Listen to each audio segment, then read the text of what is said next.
बुद्धि का सौदागर।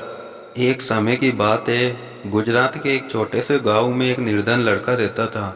उसके माता पिता नहीं थे।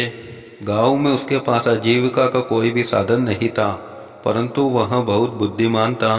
अपने पिता से उसने काम की कई बातें सीखी थी। एक दिन उसके दिमाग में एक अद्भुत विचार आया। उसने शहर जाने की ठान ली।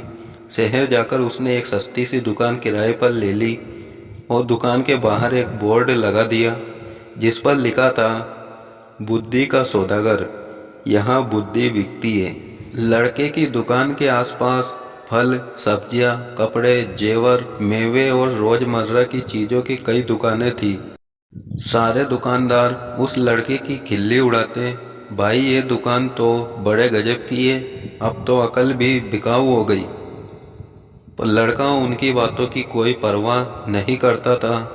वहां दिन भर आते जाते ग्राहकों को आवाज लगाता रहता, आओ आओ बुद्धि ले जाओ, एकदम खरी, सस्ती और उपयोगी, एक दाम सही दाम, आओ साहब ले जाओ। लेकिन बहुत दिनों तक बुद्धि के सौदागर की दुकान पर कोई भी ग्राहक नहीं आया। एक दिन उसने दुकान बंद करने का निश्चय कर लिया। तभी एक धनी सेठ का मूर्ख लड़का उसकी दुकान की ओर से गुजरा।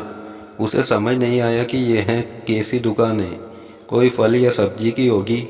मेरे पिता मुझे हमेशा निर्बुद्धि और मूर्ख कहते रहते हैं, क्यों न थोड़ी बुद्धि खरीद लूँ। ये सोचकर उसने सौदागर लड़के से कहा, एक शेर बुद्धि के कितने पैसे लोगे?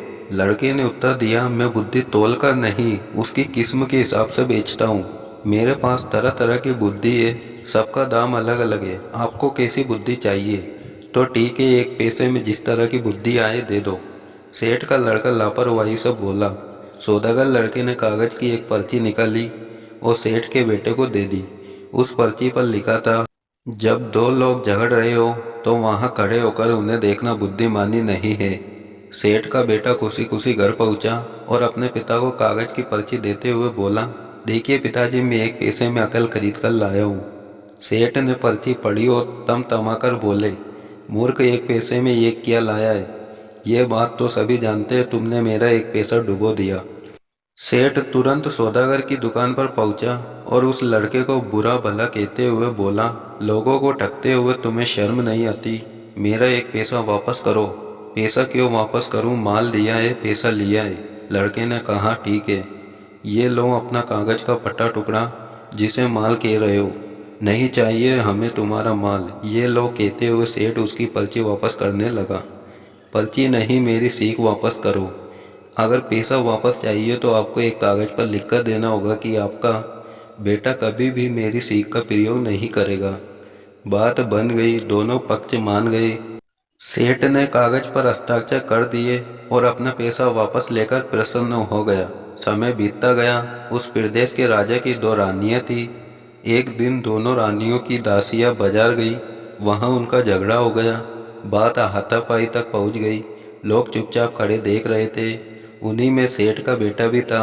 झगड़ा बढ़ता देख सारे लोग एक एक कर वहां से चले गए, मगर सेठ का लड़का करारनामे के अनुसार वहां से जा नहीं सकता था। वहां अकेला ही खड़ा रह गया।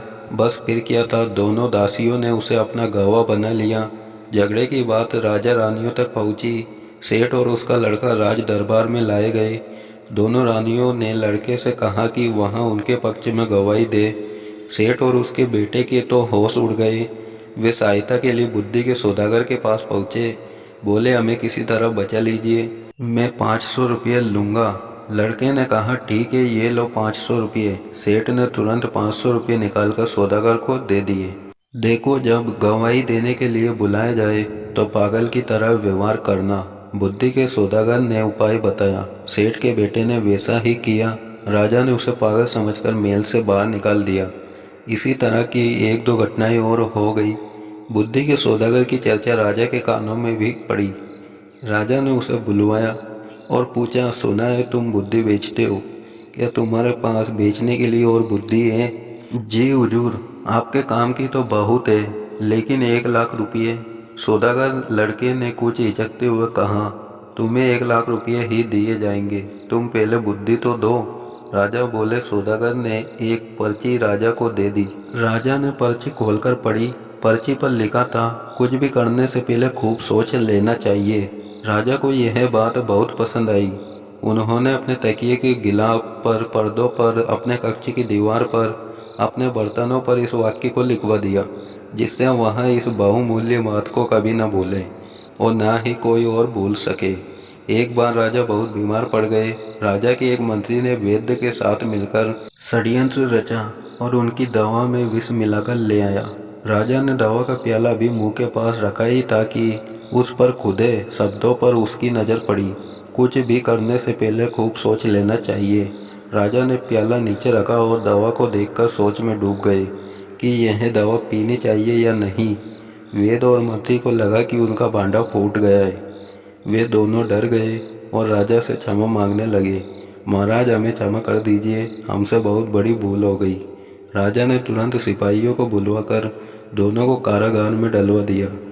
बुद्धि के सौदागर को बुलाकर इनाम में खूब सारा धन दिया और उसे अपना मंत्री बना लिया। दोस्तों, कहानी पसंद आई हो तो लाइक कर देना और चैनल को भी ज़रूर सब्सक्राइब करना।